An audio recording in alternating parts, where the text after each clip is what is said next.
Welcome to Frequency. I'm Chuck Gose. And I'm Jenni Field. Frequency is your go-to for real talk about comms, culture, and employee experience, beyond the buzzwords and straight to what matters. And I'm coming to this recording today fresh from my first online workplace huddle that I do every quarter. And if you're not familiar with that, it is a kind of 60 to 90 minute session where people can come for free and ask me anything. And I share like the latest insights and stuff from the last quarter or the last year as well. But I wanted to mention it today because it's always quite interesting for me, the sort of questions that are coming up from people. Like, what are the themes in terms of the questions from people working in comms? Did anybody ask about the trends for the year? No, because I do that anyway. Thank you. So I did, to be fair, what I did share was my LinkedIn article, which we talked about in the last episode of the trends. And then I shared with them that I put that through Claude AI. So I shared with it my article and all the source material and then said, what did I get right and what did I miss? And it was very complimentary, but it did share a few things that I had missed, which was good. But the questions that were coming up, I thought it was worth just sharing some of those themes. So there was quite a lot of AI questions in there about how do we get people ready for that? How do we protect the culture when AI is coming in? How do I upskill in AI as a comms person? There was quite a lot of AI stuff. There was also still quite a lot of foundational stuff around change. So how do we navigate change? We had some really specific questions in some places around the order of which you communicate redundancies. Do you do it to individuals? Do you do it to the group? Like how do you do that? And then just some really challenging stuff about people just feeling a bit burnt out and a bit done by the profession. So, but it was good. It was nice to see some of those themes. And I thought that was worth sharing. And I didn't know if you had any from Ecology. I know you've got the new Ask a Member feature, and I wasn't sure if there was stuff coming through on there that was worth mentioning as we sort of start the year. Yeah, I would say it's a bit of the same. And I know I'm really ramping up a bit of some AI. I guess it would be like coaching / inspiration inside the Ecology community, because we're starting to see some of fear coming from some unique places when it comes to using AI, even guilt coming into play sometimes. And so, yeah, I'm looking at coming up with like some monthly themes inside the community for people to safely begin exploring different ways to benefit from AI. For me, the guilt thing is so fascinating to me that some people feel guilty using it, when my point of view on it is I feel like I got bit by a radioactive spider. Like, I feel like I've got like superpowers now of doing things that I would never interested in doing or able to do that I can now do. It's the same platform and the same tools, but yet different points of view coming at it. So I'm going to work on that with the community. Yeah, the guilt thing is interesting. And I think for me, I use it, as I've said before, to kind of first draft a lot of stuff. And I've probably got about 7 first drafts of things. So I'm now like drowning in too much content because I need to figure out what to do with it. And I feel guilty that it's just sat on my desktop waiting for me to get there, but I will. So what are your articles today? What are we chatting about? Yes. Today we're getting into how the workplace is tightening the grip and also quietly burning people out. In the process, Amazon is retooling performance reviews and ramping up visibility into office time. Then we'll go frontline, where flexibility and financial wellness are topping the 2026 priority list, with burnout still running hot and two real cultures divide showing up in data. We're going to dig into McKinsey's idea of super agency and the claim that the biggest blocker to scaling AI is not employees, shocker, it's leadership. And we'll close with a genuinely sneaky AI twist, the downside of eliminating Busywork and what that does to creativity, recovery, and burnout. But to kick things off, we're going to solve a little mystery here today, Jenni. What happened to happy hour? This one is not really about alcohol. It's about the disappearing of the third space of work life. That low stakes time where relationships, mentorship, and trust used to be formed. The piece frames happy hour's decline and as a post-pandemic reset, fewer people in the office, people leaving earlier, smaller budgets for social stuff, and a broader shift toward drinking less. The downside shows up for younger workers who feel like they're missing some of this informal connection that helps you learn the ropes and find your people. In past episodes, Jenni, we've talked about this happy hour thing going away. If it is fading, what replaces it? Is it there's this modern social glue in hybrid workplaces without turning into some sort of forced fun that so many weren't comfortable with? Like, what's happening to it?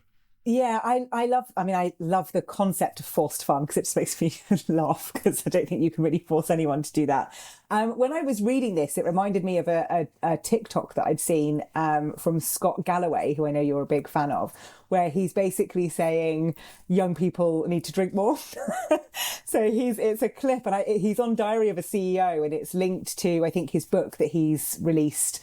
And he was basically saying, like, we've lost this ability to kind of drink more and make bad decisions and be social together, and we're stepping away from that. And he makes a very compelling point in there about the different genders and what happens when you take that social connection away, which we're not talking about today. But I think the wellness piece is the biggest reason for this in some ways. I think there is so much more insight data and stuff about alcohol now that takes that away. So if the happy hour goes, in terms of your question of what replaces that, is there something that is a healthier alternative that people can go and do together? Like, is there an activity people can go and do? Is it, because it's really about getting together and having a shared experience that doesn't necessarily need to involve alcohol.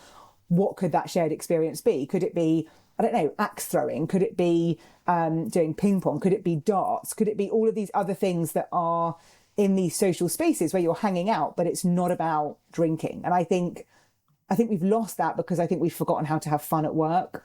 And I think we're made to feel guilty about having any kind of fun or joy at the moment. Yeah, I think it comes down to a lot of priorities. I think individual priorities have changed quite a bit, and where they seek enjoyment, happiness, take a break out, whatever it is, it's not going to be at work that they're doing that. I think so many people's social structures exist outside of that. I think it's good to recognize that there are friendships and connections and relationships that are at work, but I think so often there's such risk, to your point around people should make more bad decisions. I think HR would disagree with you. They actually don't want people to make some bad decisions. So I think there's been this pullback. So when it does happen, it does feel a bit forced. I think it doesn't feel natural. Not something where it's like, hey, every Friday this is what happens. It's like now this random one-off that people aren't quite sure what to read on it, especially if you've also recently laid a bunch of people off. Yes. It's really hard to then have happy hour if that's what work life has become. But I think you might have hit something there, and I think it's around the frequency of the social occasions. Like, if it's once a quarter or a few times a year because you're all together in the office, that's really hard, whereas it used to be every Friday, and I remember my last full-time job in London, I never went to the drinks because I wanted to get home to either go to the gym or hang out with my mates. I didn't really want to stay in London, whereas a lot of the crowd worked and lived in London. So it was an extension of their life. They had friends and it was part of that. So I think there's a piece about the priorities, but I think the frequency is the bit that maybe makes it feel so uncomfortable, that as the return to office comes in more, will the happy hour, in whatever guise that is, whether it's not drinking, but will that social connection come back more? And I think that will be interesting to look at over the course of the next year or so. Yeah, I just don't see a lot of companies support for stuff like this. So if people are spending their own dime, they're going to choose where they want to spend it. And I've even worked at companies that at one point in time, there was like a big holiday party. And I thought it was amazing that not only for all the remote employees that they fly you in, they also flew in your plus one.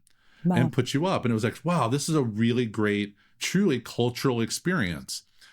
Then a couple of years later, it was, well, just you would fly in, not your plus one.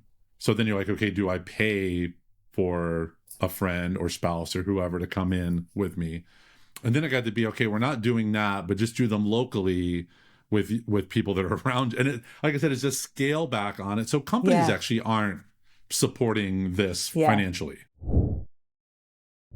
Now let's move along to the Amazon is making big changes to the way it treats workers. Amazon is pushing harder on quote unquote, prove it.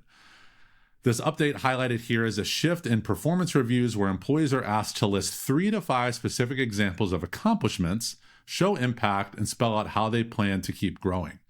At the same time, the story points to new manager visibility in the office time with more granular tracking of how long people are in office, not just whether they show up. It's accountability and compliance all in stereo. Jenni, with Amazon's news, where is this line between healthy accountability for people doing the work, but then trust erosion and having people have to prove their work? And how should communicators talk about changes like this without sounding like it's surveillance PR by the company? I thought I've got mixed views on this because there's two different elements here. So the first piece around demonstrating your impact, so having to share your 3 to 5 things, I think that's great. Actually, I'm not against that at all. I think there's actually quite a lot of benefits to being able to show your impact. It might feel uncomfortable, but I think actually purpose-driven work and impact is really important to us as people, and I think that's good. I think the visibility into office time is weird. And I think it's weird also because the article on Business Insider talks about badgers, like what kind of badger are you? And they've got this piece in it where they've got low time badgers defined as employees whose weekly median time in the office is less than 4 hours per day. And then there's 0 badgers who don't badge into any Amazon building during that time. And then there's unassigned building badgers who badge into a building other than the one they're assigned to over half the time. Like, who cares? Like, surely as long as you're doing the work, it doesn't matter what kind of badger you are.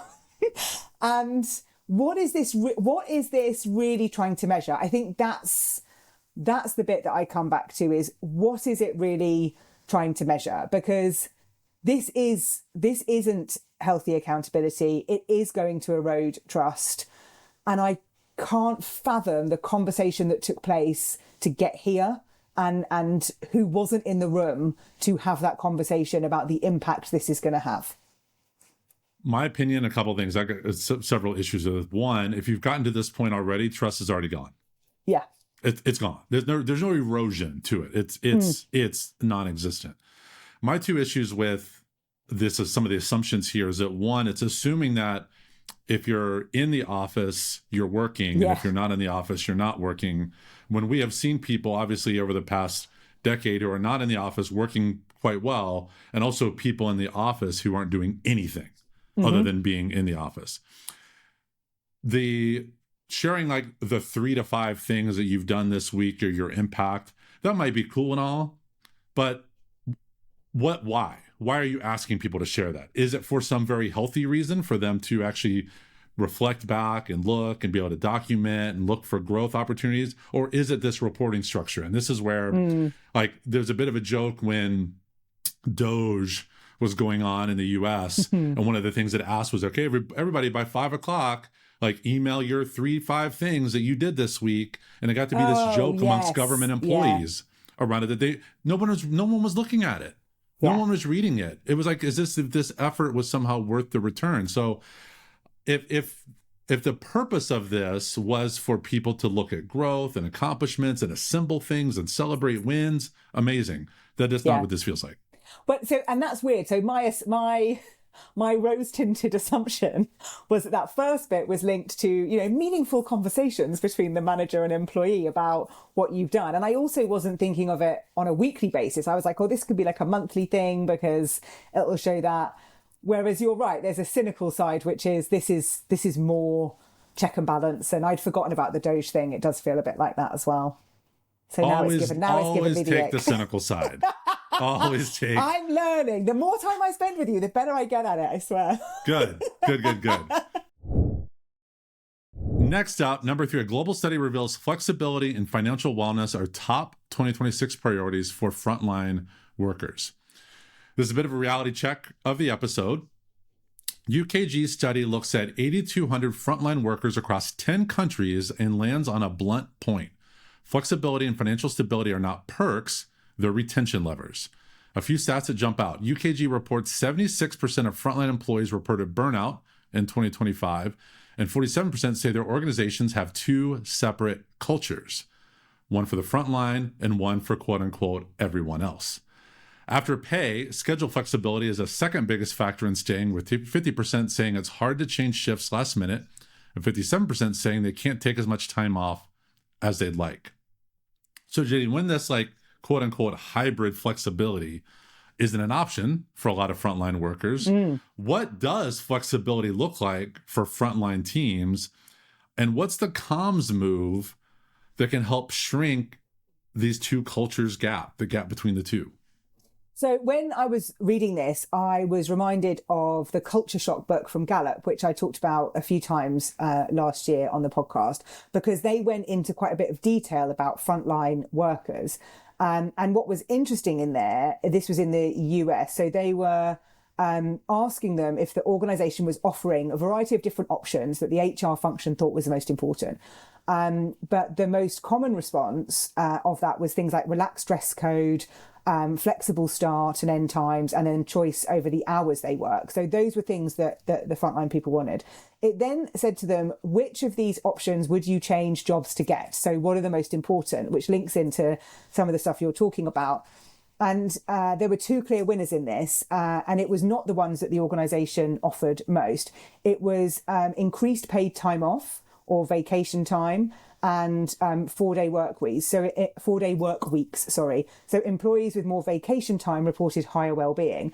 And I wanted to bring this in to answer your question about what does that flexibility look like for those kind of frontline on-site workers, they called them in Gallup, because I think it has to be more about the paid time off, the vacation time and the 4-day work week. It's that flexibility over their shifts, that flexible start and end times, and the choice over the hours they work. There's no reason that can't mirror the same as an office-based worker in terms of flexible start and end types and choice over hours they work. The flexibility for a frontline worker might not be as much, but how can what is that wriggle room in there, and what's actually possible in terms of looking at it with a almost blank sheet of paper again, and how you could do it differently. So there's definitely ways of doing it, 100%. I think the red flag for me in this was more than half saying they can't take as much time off as they'd like. So not that they want more time off. They're not asking for that. They're not asking for a bigger PTO balance or anything like that. They're just simply wanting to take the time off that they've earned or have been given. And more than half are saying that they can't. But and so the flexibility of the start and stop time, that might not be an option. If you're a factory worker and the line starts at a certain time and ends at a certain time, you can't be like, hey, tomorrow I'm going to show up 60 minutes late. Like, you don't have that. You don't have that type of flexibility. But I do think being able to use the time allotted, use the time given you, if you're being denied the chance to take time off, that's that frustration. That's probably where they start to feel like there's a bit of an us and them. And they talk about those two cultures that exist. I always think about it when you hear leadership say these things like, oh, we're one team. You're not. Yeah. If you have to say that, you're not. And if leaders say, but yeah, we've got this great culture, most likely you don't. You have a lot of different cultures across your organization. Some might be really good. Some probably aren't. So I think this is just that frontline point of view of how they are feeling. But I would also wonder how many people that work in an office job are saying they can't take as much time off as they'd like. Like, I don't know what that percentage is. And part of me feels like it could be similar to 57% with people saying they haven't been able to take their leave and stuff like that.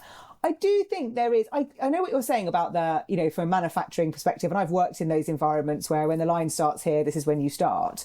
But I also feel like what's really possible there? Like, what's possible in terms of, people start at 7, then people start at 8, then what's possible if you chopped it up differently or did it differently? Is there anything, and is that conversation even happening? And I suppose I just want to know that organizations are having that conversation, that somebody is agitating that and really checking that we're just not in this environment of, oh, well, we've always been this way, so it just happens. Do you know what I mean? Like, have the discussion, have the conversation, and come out and say you've looked at it and why it doesn't work or what it is. But to not look at it and to not have that conversation is doing a disservice to employees who make up a phenomenal amount of the workforce around the world. And I think it warrants certainly a conversation.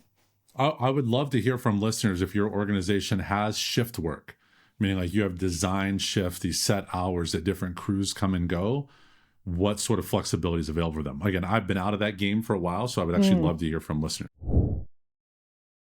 Next up, super agency in the workplace, empowering people to unlock AI's full potential. McKinsey basically says everyone's buying AI. and almost nobody is actually done with AI. They cite 92% of companies planning to increase AI investment over the next 3 years. No shock there. I'm curious actually about the 8% that aren't, but only 1% of leaders saying their companies are quote unquote mature, meaning AI is integrated into workflows and driving meaningful outcomes. The spicy claim is that employees are ready, but leaders are not steering fast enough. The opportunity is not just efficiency, it's what they call super agency, using AI to amplify human agency, creativity, and productivity. Jenni, no one likes to blame leadership more than me. So if the bottleneck is leadership, what should others do differently to move AI from simply this pilot type phase and all this hype into workflow chains that's actually changing the job? Question back, do you think that's even possible if the bottleneck is leadership? Yes, I do think it's possible. You don't think that you just get blocked at every turn? No, I think you got to push forward. So then I suppose it's about whether or not this is something, like I always say, is it a hill you want to die on? So is this a big enough thing? Because for me, I want to get to the root cause of leaders. And it's saying in here that leaders aren't steering it fast enough. Who's to determine what's fast enough? Is it because they feel like the tech's running away and we're not keeping up pace and things are slowing down? But then it's about prioritization in terms of what's more important and what needs the attention. So if there is that bottleneck, is that bottleneck there for a reason? So if the leaders are saying, we're not going to go that fast because our attention's needed over here, but then employees are going, well, screw that, we're going to go over here anyway. Like then we're not going to achieve those goals. So then you've got misalignment there. And that, given that's what I spend a lot of my time trying to do, I feel like that's a little bit risky. I think though, what I'm reading into this is that leadership knows that this is very important. This is critical. Mm-hmm. They are not leading on this discussion. They might be leading on the investment of it. We saw that like 92% are increasing. So maybe those 8% are just keeping their investment the same. So everybody's making this investment, but no one is really leading on this. So my ask of employees is own your own leadership on this.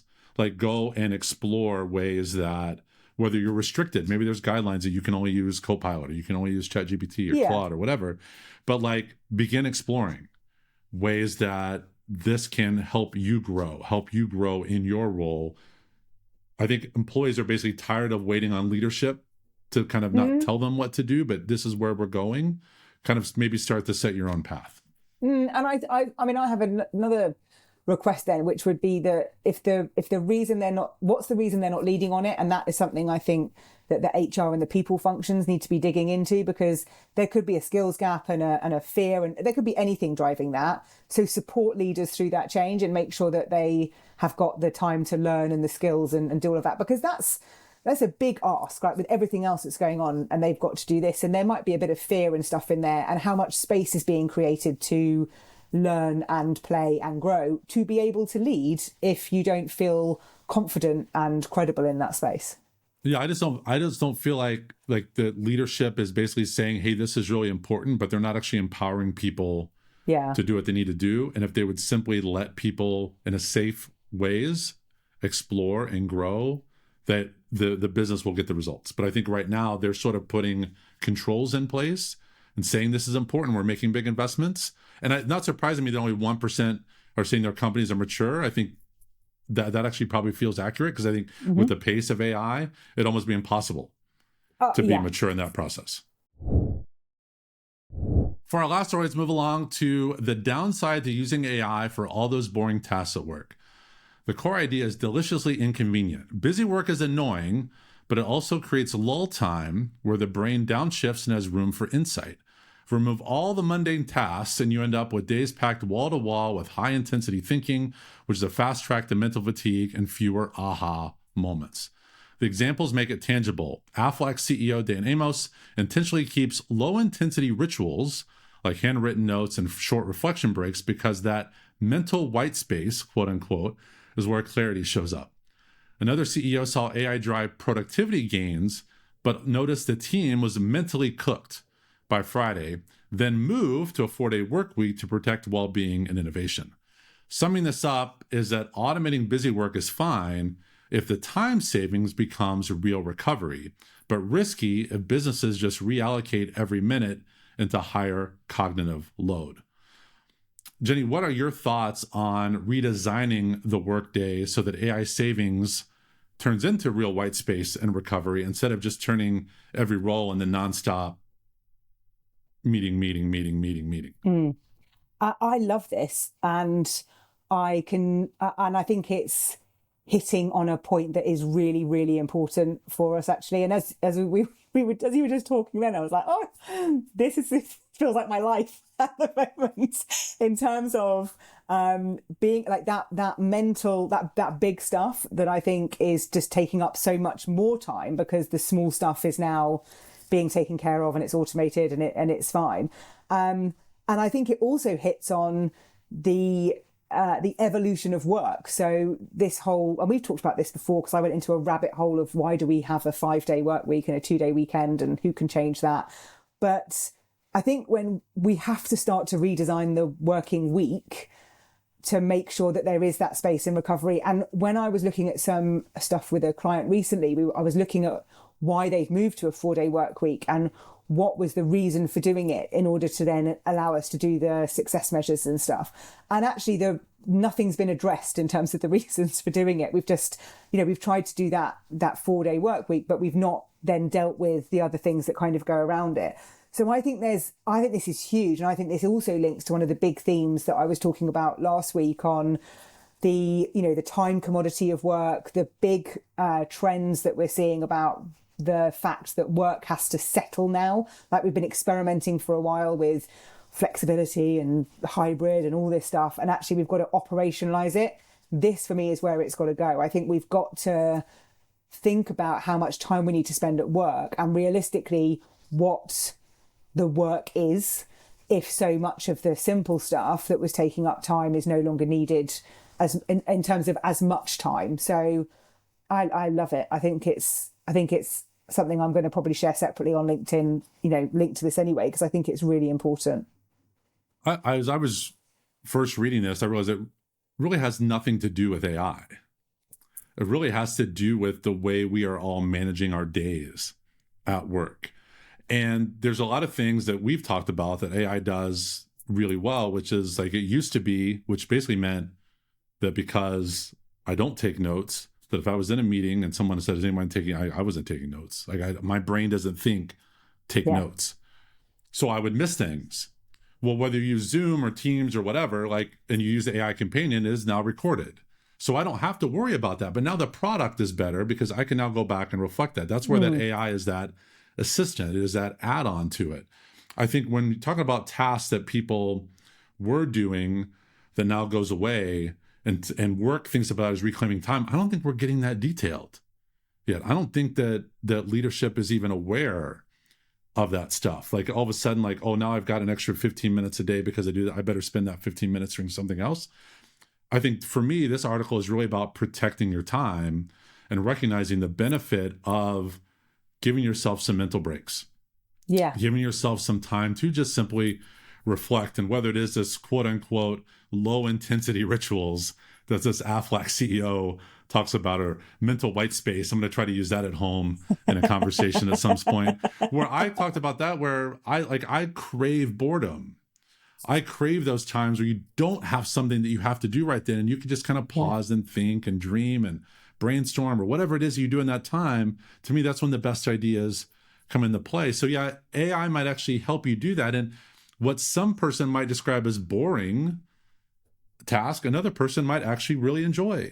So it really comes down to how this is all integrated in your day-to-day work life.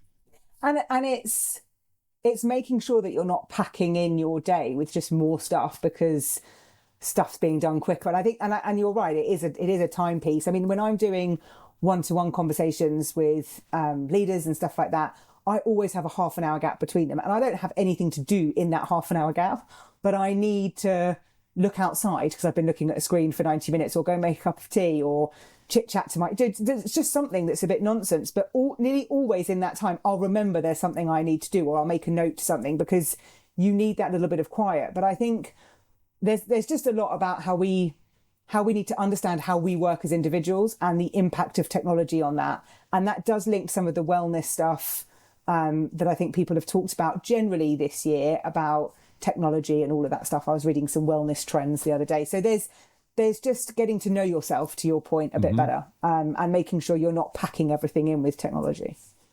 And maybe this is something that can be done. I haven't explored this. I'm going to try this in Gemini to say like, hey, is it possible that when a meeting gets booked on my calendar, automatically add a 30-minute buffer item afterward? Like, is there a way that AI can actually help you protect your time and keep you honest in this way, or limit yourself to saying, hey, I only want 3 hours of booked meetings a day. And then once that 3 hours happens, guess what? You can't get another meeting booked without maybe approving it. So I wonder if there is a way to, because I said, come up with your way of working and actually have AI support you. Yeah. And I think in a way that you may not support yourself. Yeah. And I think this is more important for people working inside organizations. Like I'm pretty good and structured, and people can't put anything in my diary without talking to me or my assistant. So that's easy. But everyone I talk to that's working internally is, our meeting culture here is dreadful. Like my diary's just crammed. Like I don't have time to think. And I never experienced that 10 years ago because I'm very strict about my time anyway, and I would still be now. But I think that the accessibility to people's time is so much more in terms of visibility of calendars and stuff like that just makes it harder for people to control. So maybe Copilot can do something as well for people. I think that's definitely worth looking at. That wraps up our stories for this week. Jenni, thank you for talking with me through those. What is your freak out this week? So my freak out this week is my goal for the year for my health stuff. So I have a Whoop on my wrist here, which I've had for just over a year, and it gives you tracks all your health data and stuff, and it gives you your age from a kind of physiological perspective, I guess. And I'm on a mission to get that down by 10 years over the course of this year. That's a little Benjamin Button of you. Yeah, I know. And I've realised that a lot of people at my gym are already beyond that milestone. So I'm on a bit of a mission, and it's given me a plan. And I've kind of done 2 weeks to kind of just testing how far away I am from meeting that plan. And I'm about 80%, so I've got some work to do. But back to my walks every day and stuff like that to help. So yeah, that's my little freak out of, can I actually do this? And I'll let you know if I do it by the end of the year. 10 years, that's the plan. Interesting. Well, my freak out is a little bit similar from a health and well-being standpoint. One of the things that I now have to intentionally do, which when we had our dog, Scotty, with us, like we don't have a fenced-in yard. So I would be out on probably 4 to 5 walks a day with him. And they were almost forced walks, like having to get out. Now I need to force myself to get out and do that, because I need that fresh air. And it was that forced break. We talked about those slots times. I would block time to make sure we had to go on walks. I need to do that now for myself from a well-being standpoint, to go on those walks. But also similarly from a well-being standpoint is, if you're listening to this on the Monday when it's aired, I will have been in Las Vegas for the weekend for my annual man camp, which is not nearly as salacious as it might sound for some of you, but it's my annual weekend that I get together with an assortment of friends in Las Vegas for NFL divisional weekend and the college football national championship. And it's a lot of football and a lot of wings and nachos and a lot of sports betting and gambling, and just a really good weekend. But what's interesting to me about it, which was not necessarily the intent, is it is this sort of forced gathering in a sense that it's an intentional moment to reconnect.